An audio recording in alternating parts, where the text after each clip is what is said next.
Hi everyone, I'm the German Grandmaster Georg Mayer and I'm here to continue my series on the Catalan. And the topic today is the closed Catalan, where black hangs on to his d5 pawn in the center. And the game I want to show is my game against Ihsangai Magami from Iran. Most of the time when I play the Catalan, I'm pleasantly surprised that people are ready to give up the center, giving up their pawn on d5 by taking on c4. I eventually recapture the pawn, and then I just enjoy control of the center and better mobilized pieces. So there is a very logical question. What happens if black just doesn't give way in the center? And that is our topic today. We reach the so-called closed Catalan at this point, when black decides to bolster his central pawn on d5 with the move c6. And of course we see that black is still a little bit cramped because, the bishop on c8 is kind of locked in. But black's plan is to play knight bd7, b6, bishop b7, and then eventually carry out c6, c5, and then just equalize structurally in the center and not worry about having less space. But it's time consuming. So today we go through an instructive game, since in any closed position it's more about the understanding of strategic ideas than about concrete moves. So here there are two good moves for white. One is knight c3, which is not the topic today. Today we are going to look at queen c2, and the point is that we are already having an eye on the c4 pawn, and at the same time we will try as quickly as possible to carry out the advance e2, e4 before black manages to mobilize and strike in the center with c6, c5. So black goes knight bd7, knight bd2, b6, everything normal, and now already white managed to push e4. And if black were to take on e4, the whole point of his opening strategy is kind of abandoned, because now again white has much more control of the center and simply stands a bit better. And still black has issues to carry out c6, c5 because b7 would be hanging. So let's go back to the position of the e4. Black goes bishop b7, and now of course stands ready to just play c6, c5. So here's a very important moment. White plays e5, grabs a lot of space on the king side, and gives black a problem piece for the rest of the game in most of the games that I've seen in this line. This knight on e8, it just doesn't have anywhere good to go. Basically, even if you put it on g7, it's kind of useless there. c7, a6, maybe one day through b8 you can get to c6. That's a very long route to get back into the game. And in the meantime, the black's coordination is simply disturbed. But it is important to play cd5 immediately here, because if we just wait one move, rook e1, black goes knight c7 and would always be ready to take back with the knight on d5. And next move he would go c5 and just blow open the center. So white goes cd5 here, cd5, rook e1, just freeing the f1 square to reroute the bishop. Rook c8 is natural enough. And now a cunning move, queen a4, to make it difficult for black to get his piece into the game. Therefore he goes a5, bishop f1. We are actually following a game of mind, so I have a good feeling of everything that happened. And my opponent, he went knight b8 in order to prepare bishop a6 and at least get rid of one bad piece. But it made more sense to do the same with knight c7 to have some hopes of getting this problem piece into the game eventually.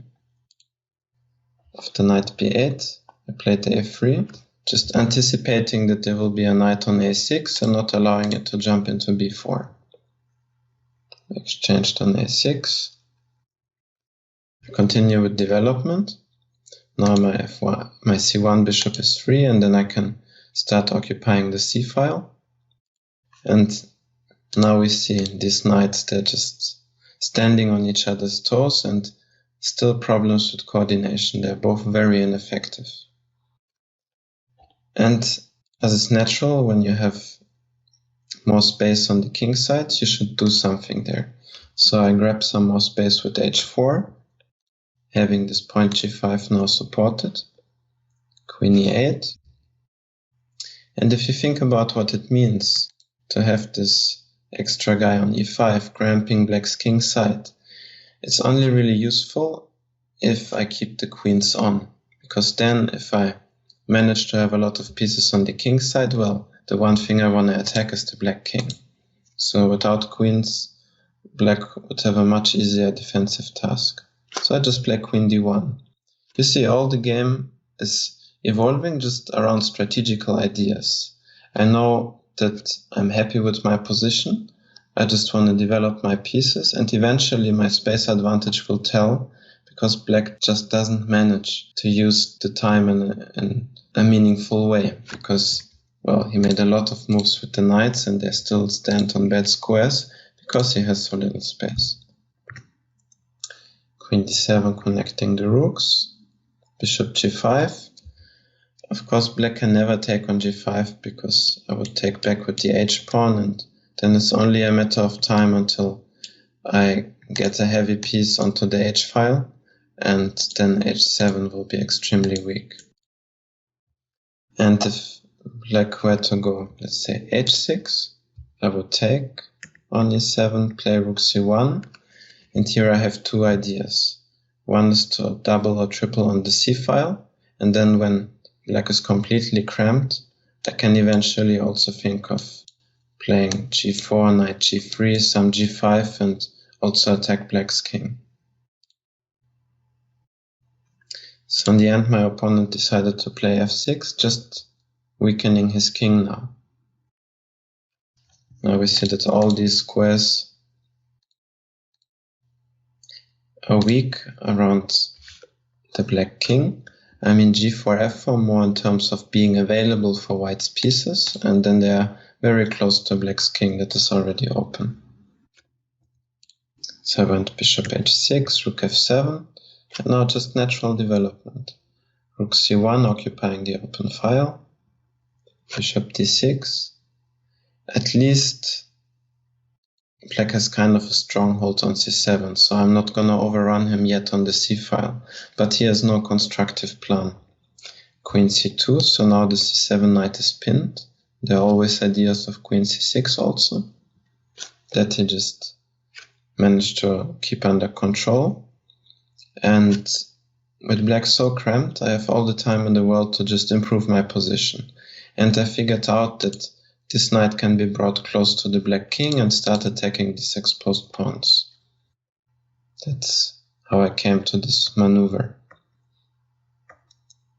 And eventually knight h5, attacking on f6, rook g6, and black's position turns out to be overloaded, or we just see that his pieces are not working together effectively, if I can make such an annoying move.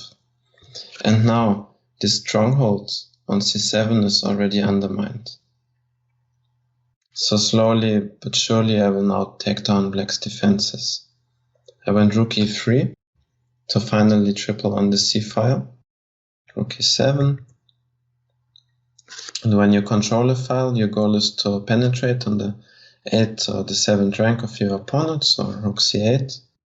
You see, black is just completely on the defense and has no counterplay ideas whatsoever. So I thought, let's give him a move, because in such a bad position it's really hard to make moves. I played king g2, just bolstering my kingside structure. And already instead of doing nothing, he went e5 and just opens up more squares to my pieces. Queen f5 is very logical, just jumping in there. Queen d7. Usually, when you have a lot of weaknesses, it gets much harder to defend them when the queens are off, because the queen is a piece that just covers so much. So I was happy to exchange queens here, and already the other rook can penetrate. And we see that everything in black's position is just under pressure. And it turned out that he has no moves even. So I could just calmly make progress on the queen side with the goal of fixing this weakness on b6. And now I understood that he's just gonna move back and forth with rook f7, rook e7. So at this point I decided to use that I know his next move.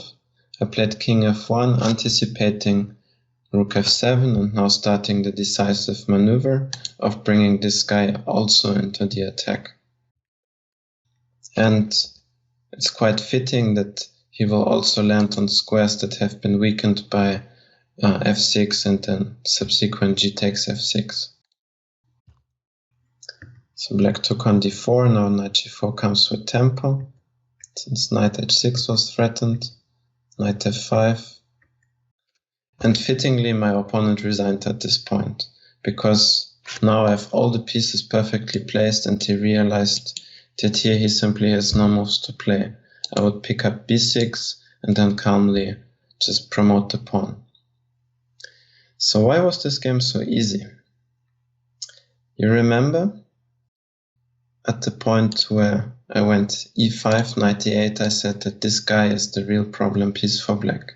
And it remained so until the very end. He's still there. So I hope you took away some important strategic ideas from this game and feel more ready to face the structure as black.